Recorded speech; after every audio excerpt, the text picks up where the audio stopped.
The Earnestly Speaking podcast is a show that is founded on free-flowing conversation and may at times venture into mature subjects. Listener discretion is advised. Yeah, Earnestly Speaking podcast.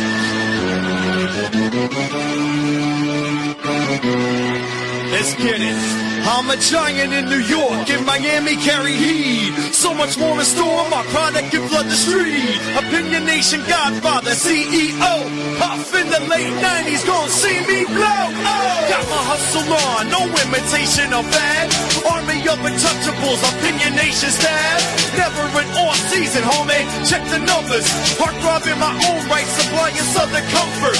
Earnestly speaking, my ego is well fed. Earnestly speaking, you're too feeble and no threat. See, I'm like a hurricane, you're a mild breeze.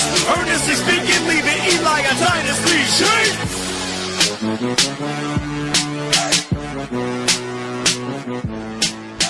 Earnestly Podcast. It is the last student report of the 2025 NFL season. And of course, we are always joined here by our guy, Kyle F. Nash. Super Bowl 60 officially in the books.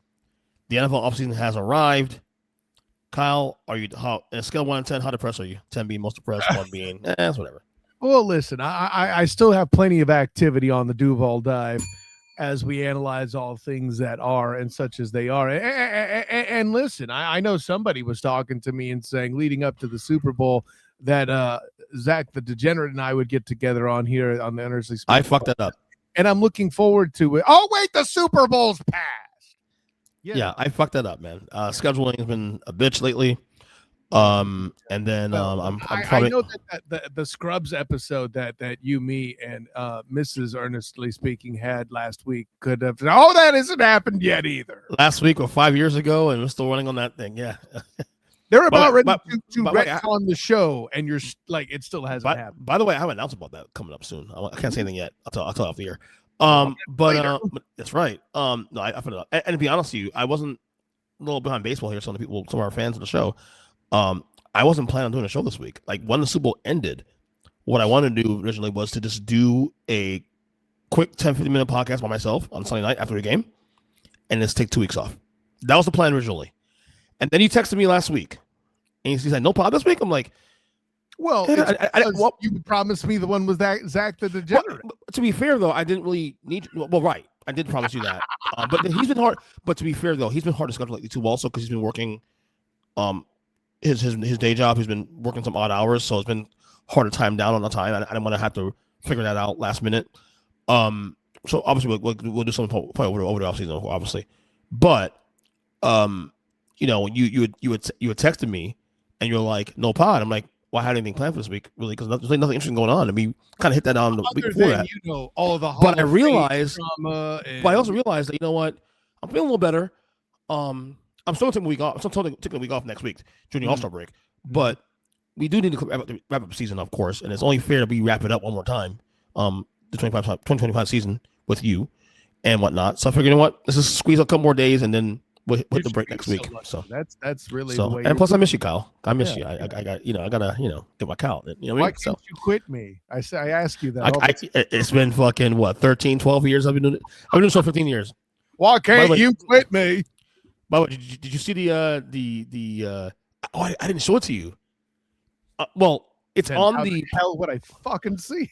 No. Well, it's on the podcast app cover art that I just updated 2 days ago. I put a 15th anniversary of the show. Oh, I haven't sent to you yet, though. But, I have not gotten to that yet. I will. Maybe I'll upload it here before we get out of here. But anyway, Super Bowl 60 in the books. Seahawks win their second Super Bowl in franchise history. New England Patriots 29-13. I'll keep it simple. Kyle, what was your biggest takeaway of the game? You know, it's a shame you don't have a soundboard because you know who would be prevalent in this particular edition. Who's that? Lucifer Morningstar. I tried to tell you, but you wouldn't fucking listen. Oh, Tyler's this shit gonna drink me again. No, I'm not. I mean, I am. But it's not just him. And all the people out there, I have fielded no fewer than 3 people. Oh, the game was so boring. By the way, shouts to my guy, Jake Ferraro of the Black and Gold Banneret. um, who writes hockey for a number of different sites. I would shout them out. You being a big hockey fan as you are, EJ Christian, by just don't remember because he's written for that many.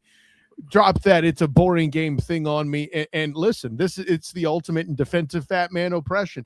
The Seattle Seahawks defensive tackle core, I've said it on the Duval Dive and other shows, is the most underappreciated position group in the entire NFL, and it was on display that night. The dude tackled Drake May and his linemen. I saw that. That was crazy, wasn't it? And from that point on, I know that Jim Neese was watching the Super Bowl happy from that point forward because it was a Notre Dame player that made the play.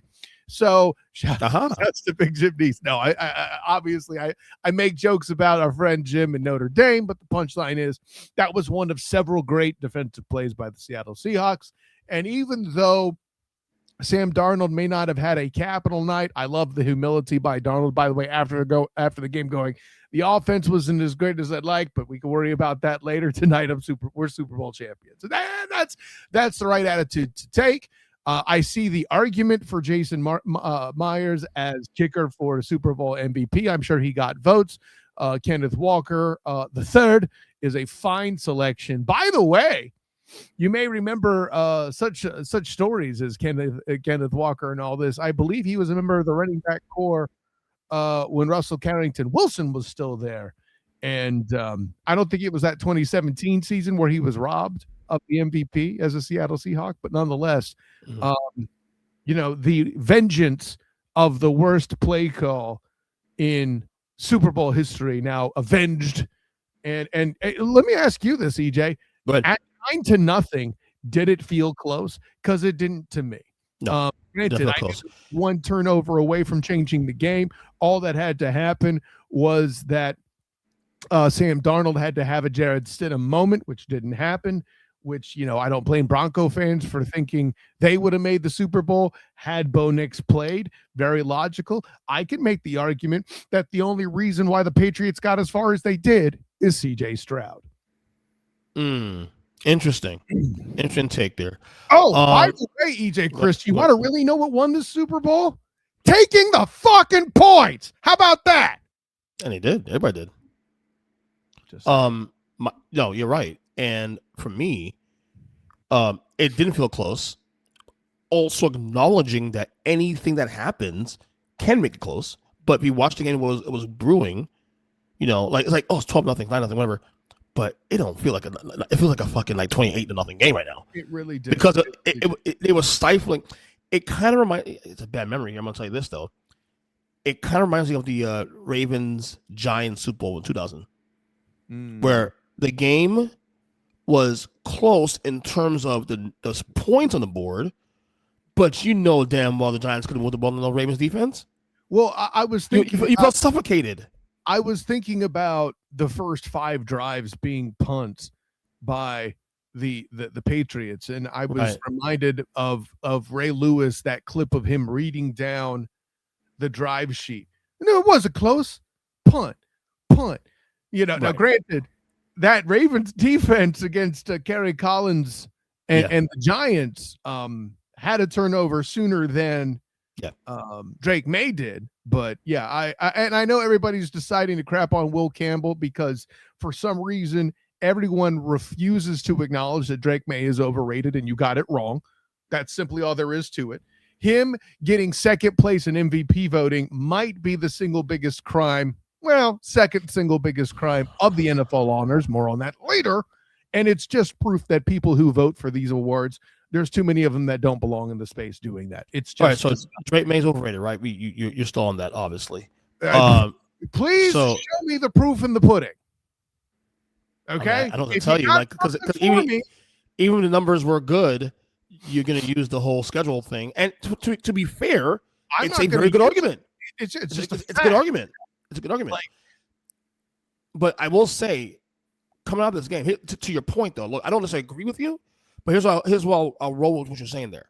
A lot of the rhetoric, especially from Pats fans coming off this game, is almost similar to what you're saying. Kevin Hart. That he's maybe he's not as good as we thought he is. But here's the thing. I thought you were going to use a different statement, right? Which one? Ready, Kevin Hart. Well, that's tied. That's part of it. That's part of it too, also. And I think, but to your point though, like again, year 2, if you had told me, if you're a Pats fan, you told me you draft Drake May, and in 2 years you go to the Super Bowl after a 4-13 record in the first year, you take that with a new coach. Nobody's with saying a new coach too. Also, refuse it. Let's not get fucking stupid, okay? Right. What the Pats and the Miami Hurricanes have in mind is they made the best of an opportunity that neither of them deserved because their schedule was ass. Boom. Fair point. That's right. I found a way to compare Miami and New England at the same time. It's talent, bitch. What? Blind ranking right now. I'm gonna give you a blind ranking Drake May conversation going 2026. You don't have to give me an exact number. If you want to, go ahead. So if I say Drake May top 16 quarterback in the league, yes or no? I think we can get away with that. Okay. Drake May top 12 quarterback in the league? No. Okay. So what would you put Drake May between 13 and 15? 13, it's 16? about 15. Okay. I mean, I don't know if you want to go through the exercise. We do that sometimes here on this. You don't have to right now. I mean, it's a blind ranking. And again, we don't know every situation in the NFL to look like, obviously, going into next year. And there's so many factors eliminated, to put it bluntly. Very too. Right?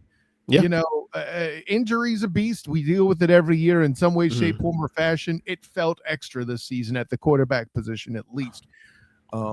You know, which is part of why John Matthew Stafford got the award. He put up the numbers he did, even missing Puka Nacua for and time. rightly so, for record. Even though the answer correctly is Christian McCaffrey. What the fuck are we doing right now? By the way, I know you haven't brought it up yet, but I'm going to bring you this theory, and I talked about it at some length on the Duval Dive.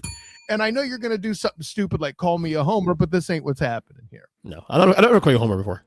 Not lately. Anyway. That's not my thing. I don't do that to you. You're actually not a homer, to be honest with you. Oh, well, I understand. If anything, to be honest with you, 30 years into this podcast, you're probably close to a homer for what's that, FAU? What the fuck am I talking about? Fucking college team, the college team. UCF, really? UCF, right? Which is what's funny is I've been accused by UCF fans of being a USF advocate, which is the dumbest shit I've ever heard. Right. That's stupid. You've heard me talk shit on the Cows. Of course. The Bulls, for those of you non-believers out there, you know, in our group messages. So yeah, that's the dumbest shit too. You're right. But I just call them the not Chicago Bulls. Yeah, right. Yeah. No, but so Christian McCaffrey didn't even get the second place votes in MVP. They wouldn't even give him Offensive Player of the Year. What the fuck is going on? These morose motherfuckers gave it Comeback Player of the Year over Trevor fucking Lawrence. What are we doing? Aziz Al-Shaair comes in, hits him late. Shut the fuck up, Brady. It was a late hit. You're dumb and you're wrong. Okay? Oof. Practicing. I said what I said. You did say what you said. I felt that too. I felt that. Well, and here's the thing: he keeps comparing his Nate Clements hit "Welcome to the NFL," which was a beast of a hit. I'm not going to front. The fact he got back up eventually from that is something I'm forced and compelled to respect Tom Brady for. Matter of fact, Tom Brady isn't my biggest problem until he starts talking about other quarterbacks and he sounds like a grumpy old man because he can't move like like anybody can now. But the part that kills me is Trevor Lawrence returns from the Al-Shaair hit, is in a brand new offense, proves beyond a reasonable doubt that coaching is and has been the problem entirely in Duval. With the numbers he's dropped, that outdoes basically every other quarterback. Granted, it was in the back half of the year where, have you heard this before? The schedule was a little weaker. I'll grant you.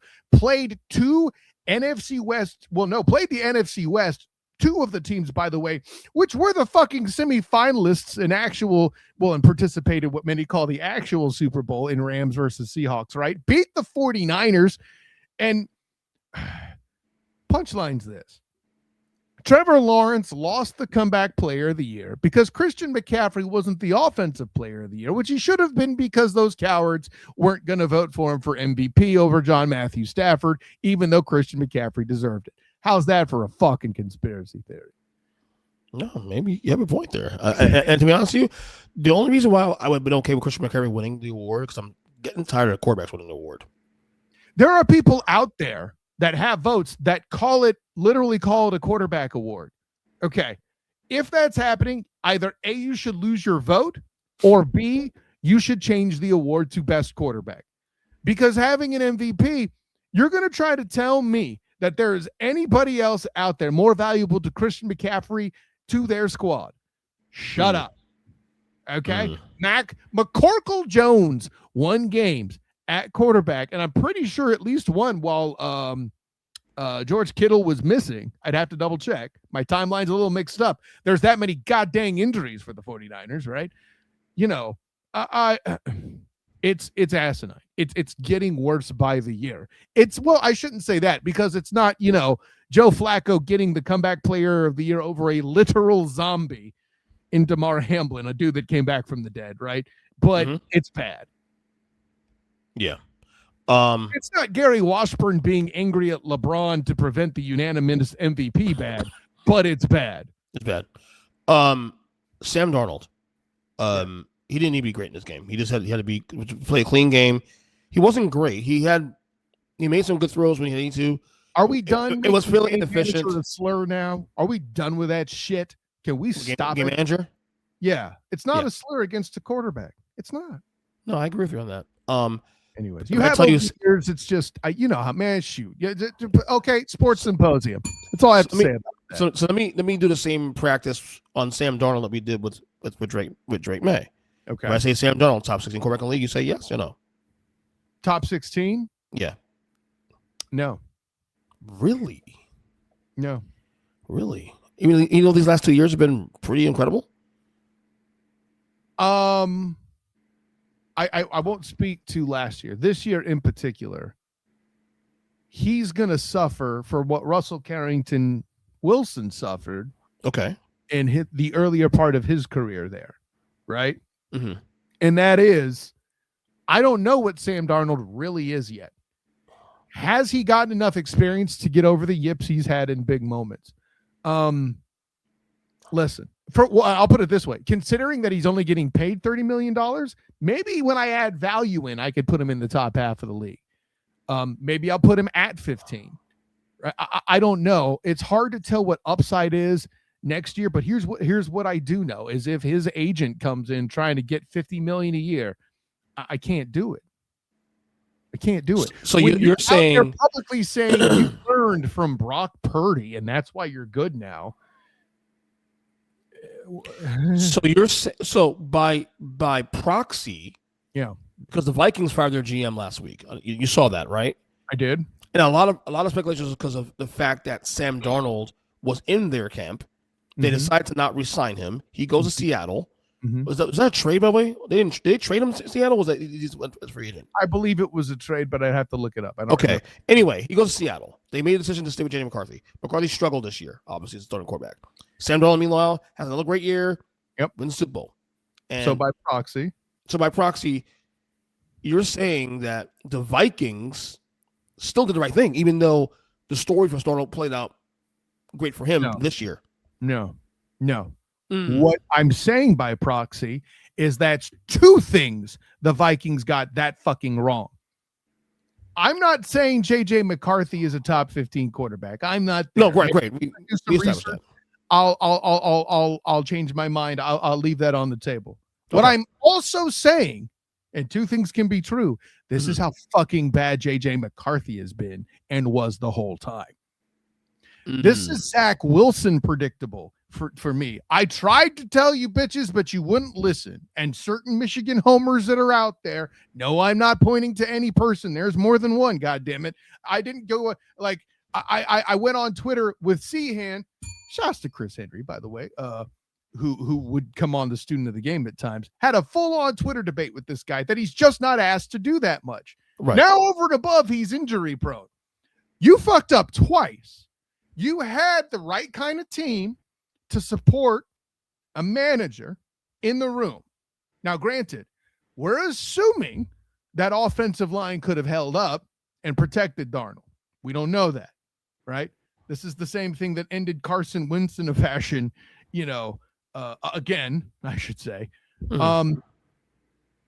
So yeah, I think from that standpoint alone, it's not just one thing. It is a multitude of evidences, if you will, that got him fired. And no, it has nothing to do with his medical leave. No, agreed. But a lot of people will say probably the main thing that put that on the radar was the fact that they allowed Darnold to walk away. Yeah, and these are also people that allow Drake May to have a second place standing in the MVP voting. So they're dumb too. Yeah. What do you want me to tell you?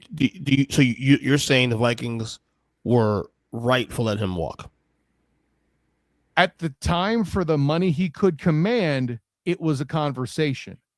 I saw what they were thinking. I didn't believe in J.J. McCarthy. I believe, and I'd have to check the tape, but we talked about it. I'm pretty sure on the Huddle podcast. Yeah. At one point, and I was like, "Hey, keep Darnold for now, man, because he's the best that you got with this roster that had 15 games at the time." The problem was the price tag that he was commanding. And who's really in the position of leverage at that point? The way that Sam Darnold got a new team and $30 million a year was on the strength of the fact that Seattle was desperate because their previous option was Geno Smith. Yeah. So thank you, Pete Carroll, for being an idiot, I guess. Yeah, and actually they ended up saving money because Geno would have cost them more to keep. Mm-hmm. They saved a little bit of money on the back end, or the front end rather, and they were able to add around Sam Darnold, and of course the rest is history, of course. So, all right, so let's do the final two teams, letter grades. Losing team first, Patriots. With letter grade from this year? It's a C. Ooh, it's a C. A Super Bowl team that went 4-13 last year, 14 through to C. Explain yourself. Absolutely, because I can name you three other teams you would have rather seen in that Super Bowl that aren't the Patriots. And at least two of them are in the AFC, right? Mm-hmm. You would have probably preferred to see the Bills play in this game. Yeah. Not necessarily that you're a Josh Allen fan. It just would have been a better football game. You would have gotten a better football game out of the Broncos had Bo Nix still been playing. As a matter of fact, I think Jared Stidham versus Sam Darnold is a better story overall. The two dudes that are in that underdog kind of story. And I'm still convinced if the snowstorm doesn't take place, Stidham might have made it happen, right? Yeah. And then lastly, of course, you're going to try to tell me this edition of the Jacksonville Jaguars wouldn't have been more entertaining and do battle better with the Seahawks with a second crack at them, with Liam Cohen, second place votes coach of the year, which, by the way, I agree with Vrabel getting coach of the year, even though going from 4 wins to 13 against a team against the schedule. 14 actually. What'd I say? 13. It's actually 14 wins they had this year. Okay, yeah. I was thinking 4. It's okay. No, it's okay. Yeah, it's the whole thing because math. Punchline's this, guys. The 4-win to 14-win turnaround happened for both squads, right? Mm-hmm. The difference was the Jags played. I think it changed because the Jags also knocked the Colts out of playoff contention, so that changed it up. But it's 5 playoff teams on their schedule. And by the way, I don't think it's controversial. Jags had a harder schedule than New England. I don't think it's controversial at all. That's the one knock of picking Vrabel over Liam Cohen. Yeah. Okay. But otherwise, I agree with it. I have no problem with that. It's, you found a way to do what you did with an inferior quarterback. See, I kind of like where you're going with it because I had the same idea with the Pats. Like, people expect me to give them an A+. That's not going to happen. Why? No, because you make me in the Super Bowl or make me an A+. No, because I can argue the 3 wins they got into the playoffs, Chargers, Texans, Broncos, all heavily injured, flawed teams that, if healthy, we're probably getting different results in each of those games. Yes. Okay. But I can't go C either because they still made the fucking Super Bowl. So it's one of those things where, like, no, hold on. Let's lose your predetermination and remember it's not just an easy schedule. Historically simple. No, since 1970, in fact.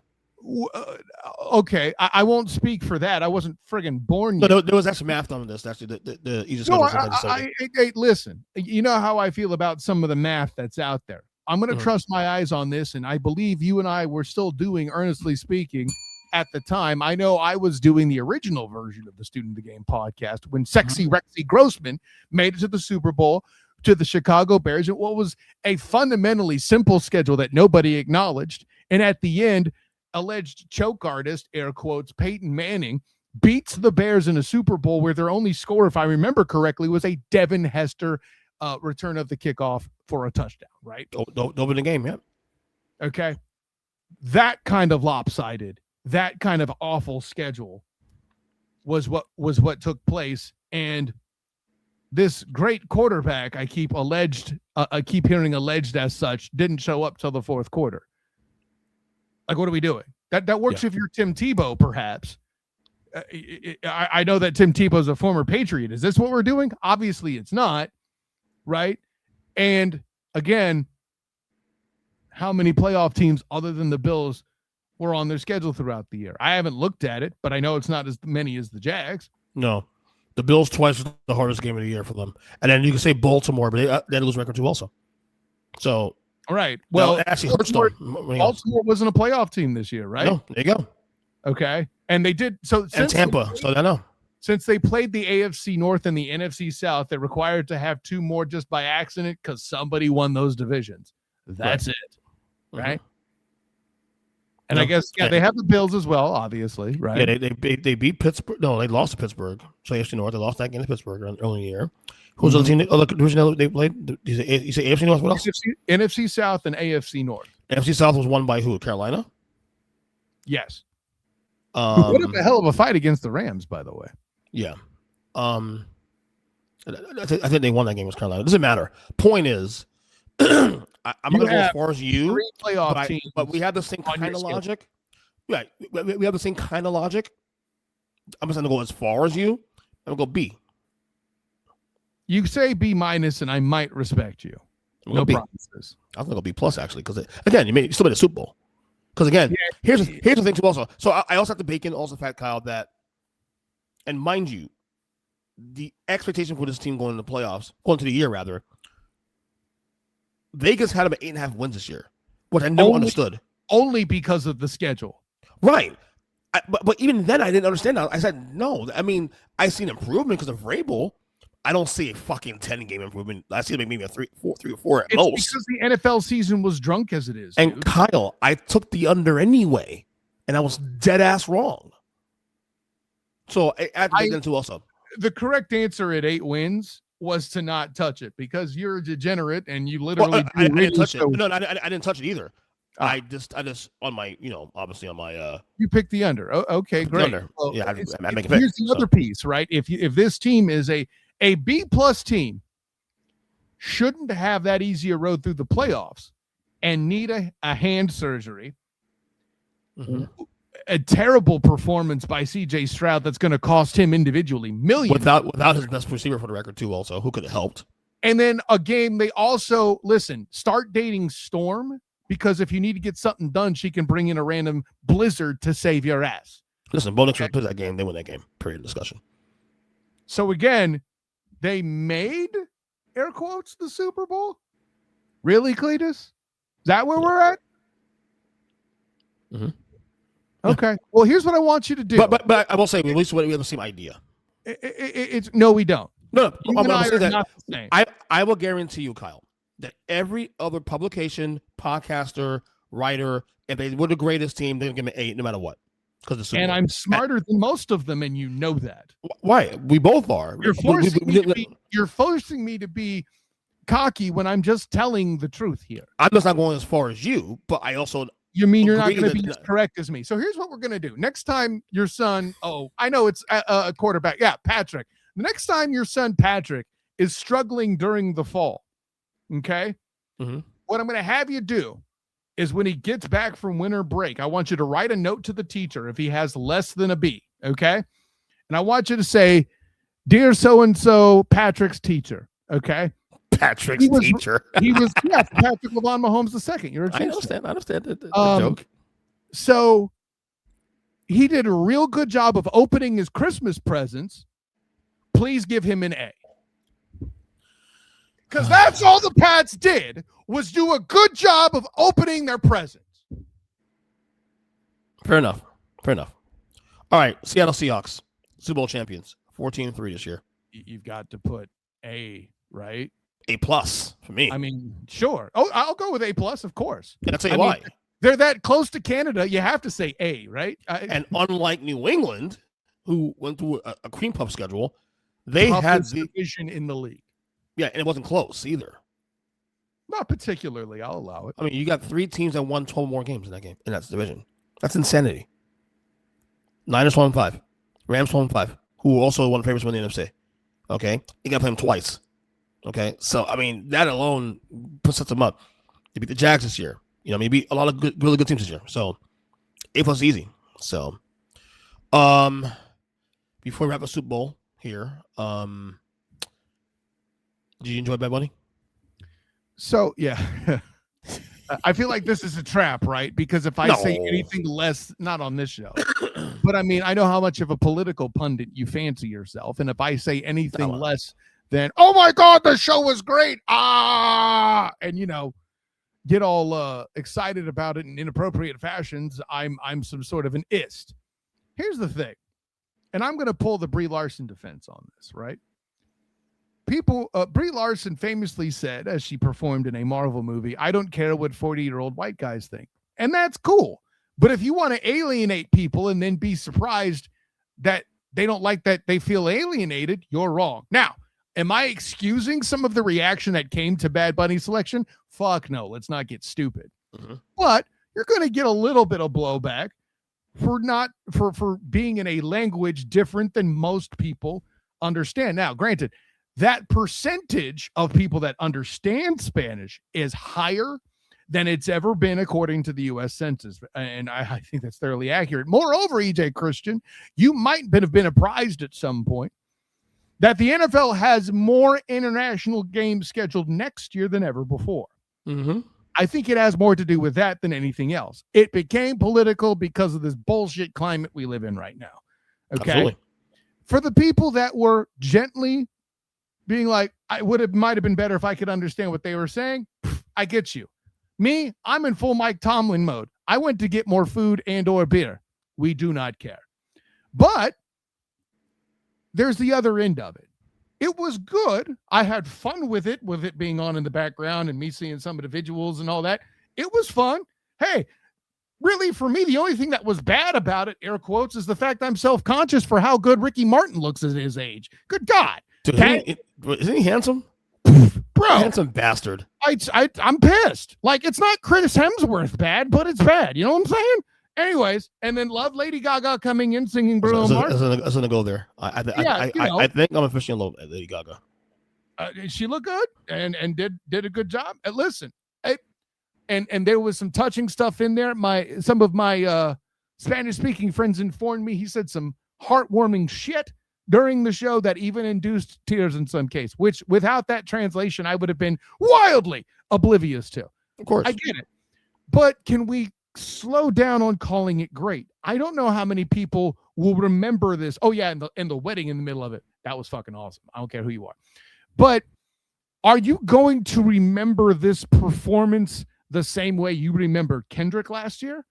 Are you going to remember this performance the same way you remembered the Usher show where they had all the rap and hip hop artists popping on that stage the way that they did?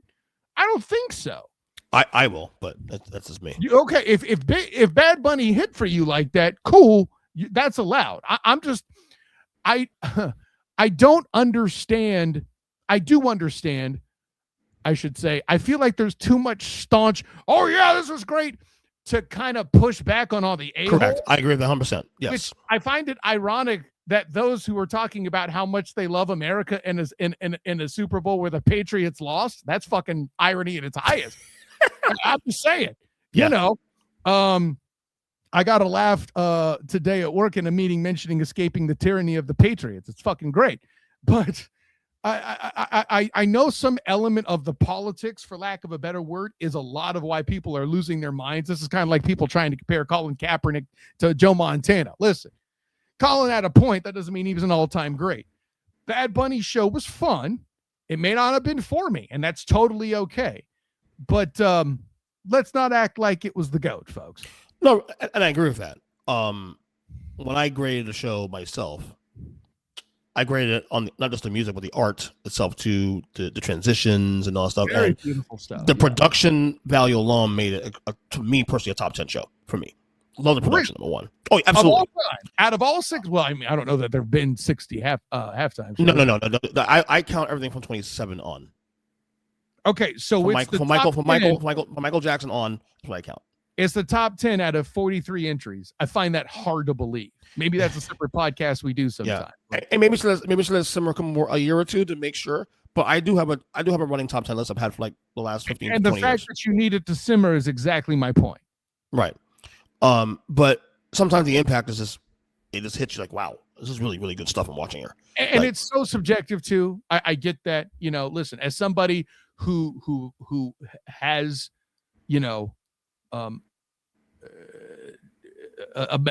what I don't want to just be like, I know Hispanic people. No, it's not like that. Right. But we live in Florida. We're more in touch with Hispanic culture without question than a lot of people that would be in the Midwest. Right. Me being raised in Miami, I was raised in this. Correct. If you ever have been to Miami Airport, it is a foreign country. It's literally, yeah. I was raised.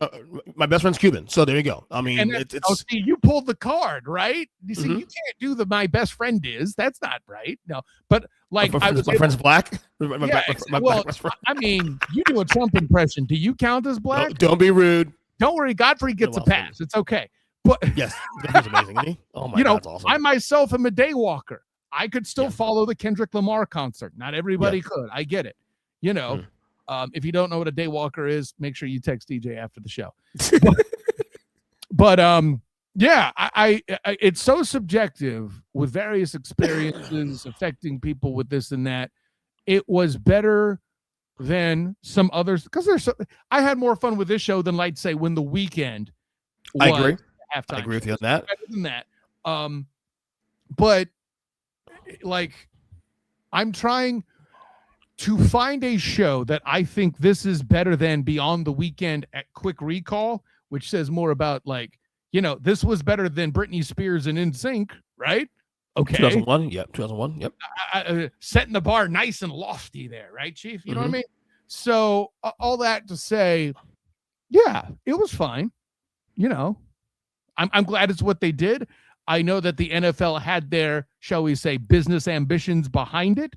They looked like rebels to the right people, I guess. I don't know. I don't know. There's a whole lot of other stuff that make me wonder how much of a threat it going away, it being the Bad Bunny show, ever was.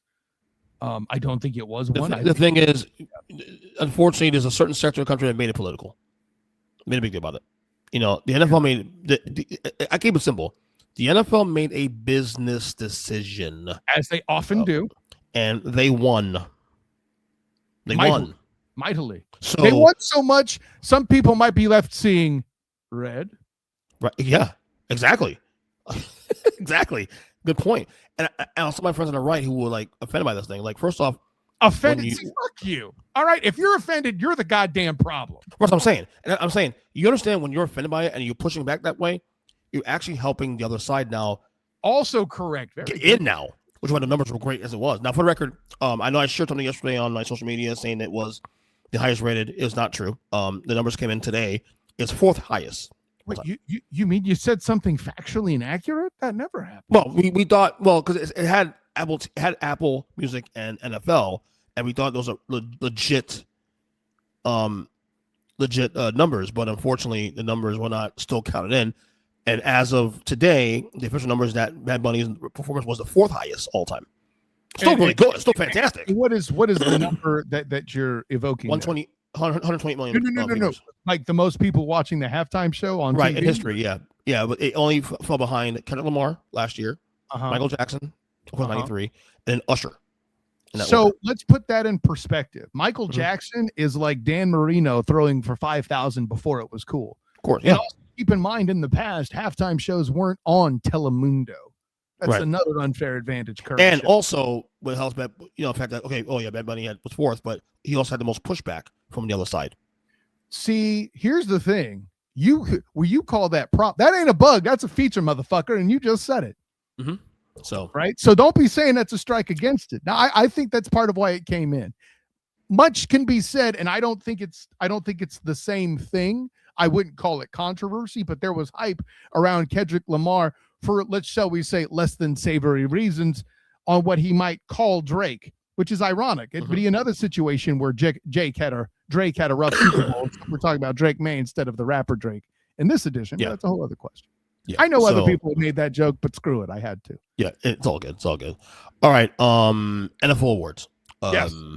MVP, we said earlier, Matthew Stafford. Yep. Comeback player of the year, you mentioned Christian McCaffrey, Mike Vrabel, coach of the year. Defensive player of the year, of course. No surprise here. Freaking Myles Garrett, unanimous. Garrett won it by miles.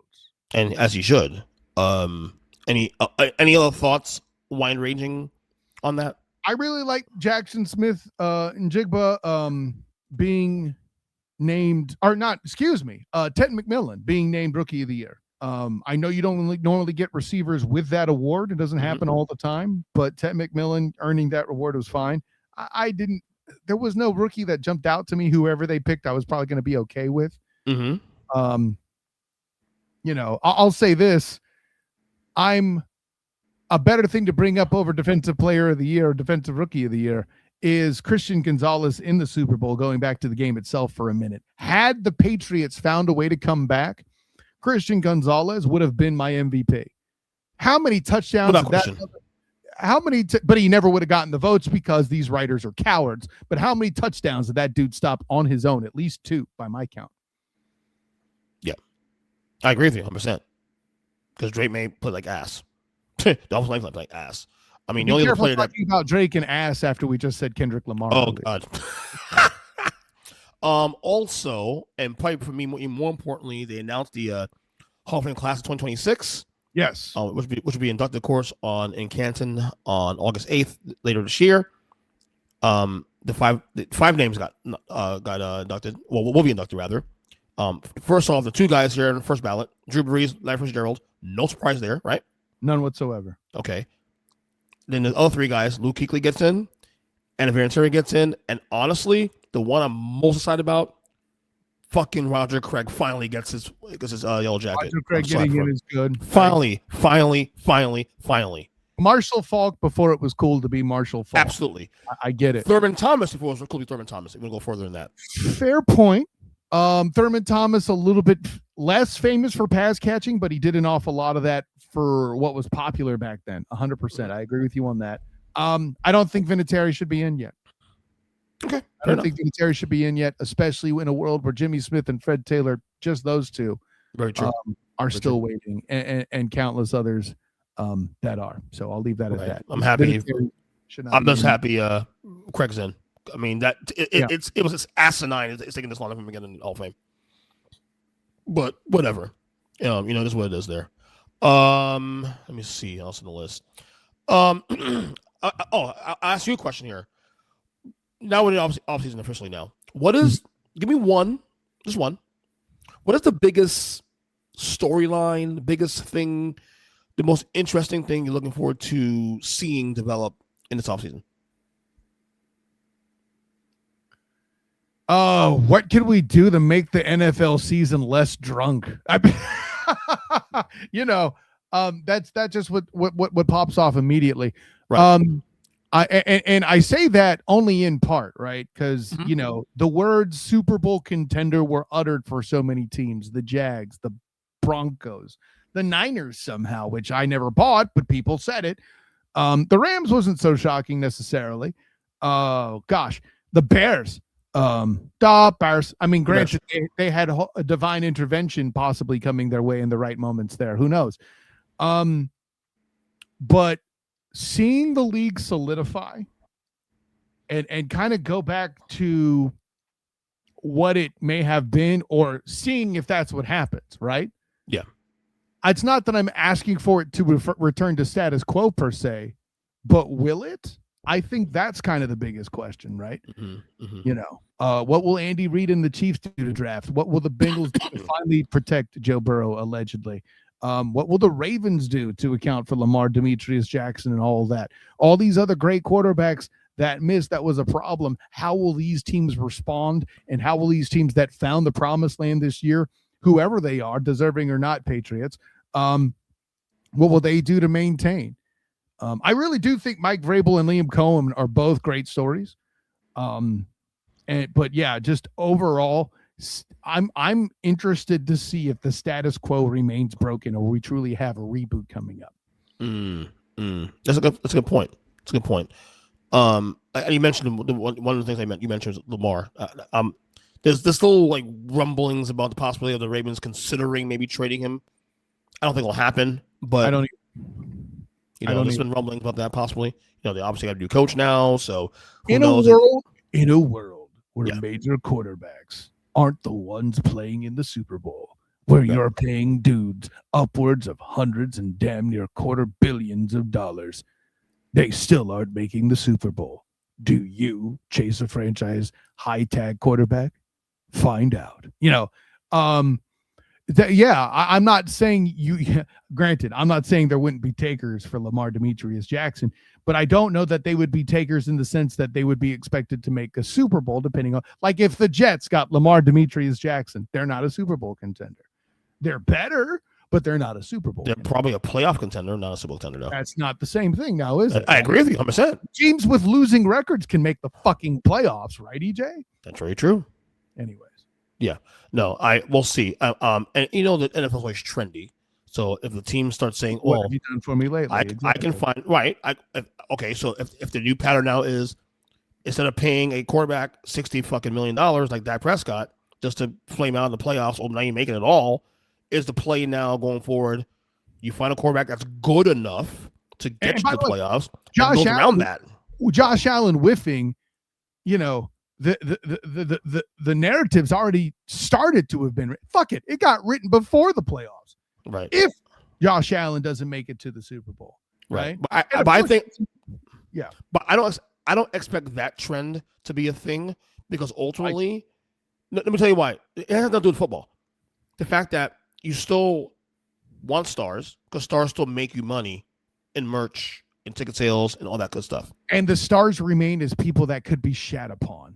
That's the appeal to Josh Allen, right? Without him, Nick Wright at this point doesn't have a fucking job, especially if Patrick Mahomes II misses the playoffs. I say that to make fun of Nick Wright. I actually like him as an analyst, but name your player. I cover the Jacksonville Jaguars. How much falsetto I've had to listen to about Trevor Lawrence. And by the way, most of the people were trying to tell me CJ Stroud was unequivocally leaps and bounds a better quarterback than Trevor Lawrence. Can we say that now? What a difference a year makes, right, EJ Christian? And he might be the first victim of that, honestly. Possibly. He's got how many millions he's lost himself. We've talked about that. He will probably still get about Sam Darnold-ish money. I was gonna say Sam Darnold money. Yeah, 30-something million. He ain't because something. He's good enough to get you to the playoffs. But he flamed the fuck out after that. And he's good. Well, here's the issue: is the Texans. If I'm CJ Stroud's agent, which by the way, I don't think CJ Stroud is a bad quarterback per se. I just don't think he's as good. Does this sound familiar? Overrated, right? How I used to feel about Russell Carrington Wilson, right? Sound familiar? Granted, Russell Carrington Wilson never threw that many interceptions, but the punchline's this: CJ Stroud suffering from the same thing, just sooner in his career than Rusty did in Seattle, and the O-line getting jettisoned, right? Yep. Should the Texans fix that, you might see CJ Stroud revitalized, just like, wait for it, Trevor Lawrence with a slightly improved line. That is still flawed at left tackle, depending on who's playing. The good thing for CJ Stroud right now is that he has time because he's still young. That's correct. So that's the good thing for him running right now. He's not in year 5 yet, like Sam Darnold. Right. All right, so news and notes real quick. Clint Kubiak, who was offensive coordinator for the Seahawks, so he wins Super Bowl on Sunday. One point member of the Texan staff in question, but go ahead. Right. right? And then literally the next morning, he's the new coach of the Vegas Raiders. Your thoughts? I'm sorry. You- Listen, that I believe I said at the time that was the worst of the openings, when there was only 5 of them, and I felt that way when it became 10. Right. Yes, even more so than Miami, because at least you have no state tax and great weather. But the desert doesn't do it for me. I'm sorry, but the idea is, at the very least, he could be a bridge coach to bring improvement. I'm not here to say that, the Super Bowl goes through Vegas next year. Right. Yeah. I mean, what 3-win team is here? Well, what the line is going to be is, well, he helped Sam Darnold. He should be able to help Geno, because Geno did what he did in Seattle. There's going to be all sorts of spinning, just like it's a slot machine, to pull that in the right direction. I just don't see it. The good thing for this job for him is that there is elite talent there, but there's a Max Crosby, Rob Bowers, and then a bunch of shit. So you have to figure out to build. There's talent. There's 2 guys. What the fuck are we talking about? Well, I'm saying there's elite talent on both sides of the ball. Just have to find. All that really is the opportunity to get heavy draft picks. Absolutely. They won't do it. I trade Crosby if we can. Well, the Bears are the model, because they moved Khalil Mack to get picks, and that helped them build to where they get here. It just took a few years. If I'm not mistaken, didn't they trade to Raiders? What did Raiders trade him? Wait, no, Khalil Mack. Khalil Mack was a Raider first, right? Or was he a Bear first? No, he was a Bear. He went to the Raiders after. I forget if he went to the Raiders after. I forget what happened. Let's look up right now. Khalil Mack. Buffalo? Shit, I don't remember now. Khalil. He's bounced around a bit, is what I'm saying. Yeah, he bounced a lot. That's gonna be. I know it's a Charger too, also, and all this. That was this year. This past year, right? He's 34 years old now. All right, Khalil Mack. All right, I got it right here. Currently a Charger. Okay, he started. All right, got it right here. So, yeah, I was right. The Raiders first for 3 years. Oh, right. 4 years. Oh, I thought you were saying he went from Raiders to Bears. Raiders to Bears, right. Raiders to Bears. Backwards. I thought you were saying Bears to Raiders. I don't think that's what happened. Right, yeah. Raiders to Bears. Same. I got the teams right. I got the order wrong. Raiders to Bears for 4 years. Bears for 4 years. And then the Chargers from 2022 to present day. Okay. By the way, probably a Hall of Famer too also, I would say. Because he's got 1 player a year. He's got 9-time Pro Bowler, 2nd team All Pro, 4 team All Pros. Yeah, that's definitely Hall of Fame status there, in my opinion. So who knows? Anyway, we'll see. The Falcons are expected to cut Kirk Cousins before the March 6th deadline. So I'm looking at the numbers here. For example, they restructured his contract last month that deferred a significant portion of the salary for 2027. The move is intended to give the Falcons salary cap flexibility and allow the 37-year-old quarterback to choose the next destination. I got to say about this. Kirk Cousins, in last year, did play very good football when Penix got hurt. So maybe there's a team with 2 or 3 that may want to take a stab at this guy one more time. See, the irony is I mentioned a fired coach who's currently out of work from the NFL, which is what Kirk Cousins should currently be. We do not care. He's cooked, right? He's done. Yeah. Who does he honestly make better, other than, ironically, maybe the Raiders or the Dolphins, perhaps? Yeah, but even those teams have issues with salary issues, especially with the Dolphins. And protection. Right? Do not care. Is Kirk Cousins going to be a Jet? What are we doing? Is he going to be? The Titans could be a good stop. As a backup. No, at this point, anywhere he goes right now. Cam Ward, by the way, I think he'll develop as well. But no, there's some. Go ahead. Cousins to the Colts, pitches. Let's go. That's not bad, actually. Because let me tell you why. We don't know when Daniel Jones is going to get back, because that injury is typically a 9-12 month injury. He got hurt late in the year, so that actually may affect the start of the year. So, and if you don't trust AR-15 to get the job done, you're not going back to Phillip Rivers, obviously. Remember, this is the same team with Phillip Rivers. So Uncle Phil, that's right. So if Daniel Jones' timetable hypothetically is, say, October, Kirk Cousins is not a terrible option to have for the first month of the year. I gotta say. Play stupid games, win stupid prizes. I said something stupid. You gave me a worse answer. That's my own. But there is logic to that, though. I mean, sure, but also no. Okay. Sure, but no. Cousins goes back to Minnesota. Boom. There you go. How about that? Oh boy, don't start that shit, bro. Because they probably take him back with McCarthy right now, bro. But we'll see. No, not really. No, I wouldn't do it. I wouldn't do it. I still ride McCarthy one year. Stars and garters. Yeah, exactly. All right, one last thing I get you out of here. So I have a chance to react to you about this. The Bill Belichick. So a week and a half ago, Bill Belichick, not first ballot Hall of Famer. Robert Kraft, also not first ballot Hall of Famer. Lots of controversy behind that. Your thoughts on that whole situation? So I feel compelled to lead by saying, would I have let Bill Belichick in the first ballot? Yes, I would have. Mm-hmm. Am I phased that he missed it? No. Bill Walsh wasn't even the first ballot Hall of Famer. He wasn't? So I don't believe he was. That's bullshit. If that's now, the case. Granted. Okay. I've already won you over. Congratulations. Now, granted, the criterion is different for the voting now. And I don't understand that part well enough either. It just involved more media members or something like that. I don't know. It makes my head hurt. Punchline's this. Can you really, in a world where Pete Rose still isn't in the Baseball Hall of Fame because he bet on baseball and gambling is now rampant in every fucking sport, right? I think recency bias has hit us. Okay. Everybody's like, oh, well, he has the girlfriend. No one gives a shit. No one cares. The media cares, perhaps, because it gets click. No one actually cares. I don't care that Pablo Torre did a story on Bill Belichick's girlfriend. What the fuck are we doing? Okay.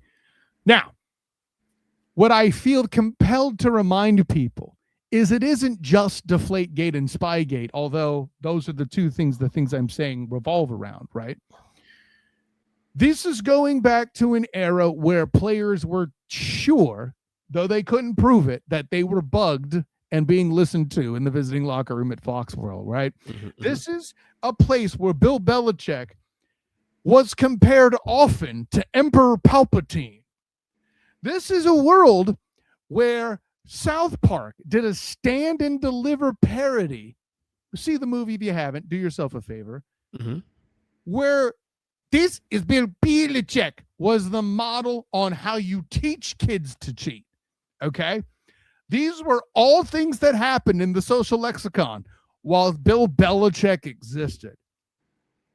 That should matter in some way. Again, I would have let him in the first ballot. It makes sense. Kraft, as somebody who saw over it, I get it. One could claim a player isn't culpable, although I have questions with Tom Brady. I'm fairly certain he was directly involved with some of it, but I don't know. The players won't be held accountable. Please see Adam Vinatieri getting let in too early. Right. But yeah, in a world where he was that centralized a villain and associated with not just cheating, but being a repeat offender, you can't be that confused by it. It's very simple. By the way, Bill Walsh, you're right, was not first ballot Hall of Famer. In fact, he retired in 88, right? So he was elected in 1993, which is his fourth year eligibility. That is bullshit. Bill Walsh is arguably a fucking Mount Rushmore coach all the time. I just work here, dude. It's ridiculous. So where's the I will say this. Didn't exist. I will say this much though. Bill Walsh not getting on the first ballot or even a second ballot makes me sympathize with Belichick less now. And you're a Patriots fan. You're still doing that? Yeah, we're still doing that. Yeah, still doing that. No, and again, the reason he didn't get in the first ballot was simple. Like it was because of the shit. He got the TO. He's a notorious figure. Nobody can tell me different. He's getting the TO treatment. End discussion. TO, fair or not, I think TO is a bigger crime than Belichick. Yes, because TO didn't do anything wrong or cheat. And by the way, I think the Hall is more egregious in missing TO because you knew he was going to pull some shit when you let him in. I'm surprised he accepted. The fact he did. Well, he did accept it, but he didn't go to the ceremony. Remember? But that's my point, right? Yeah. He did it somewhere outside of the venue and all that, just to be a bitch about it, and not which say actually, he's wrong. I think you and I disagree with him on that at the time we did that.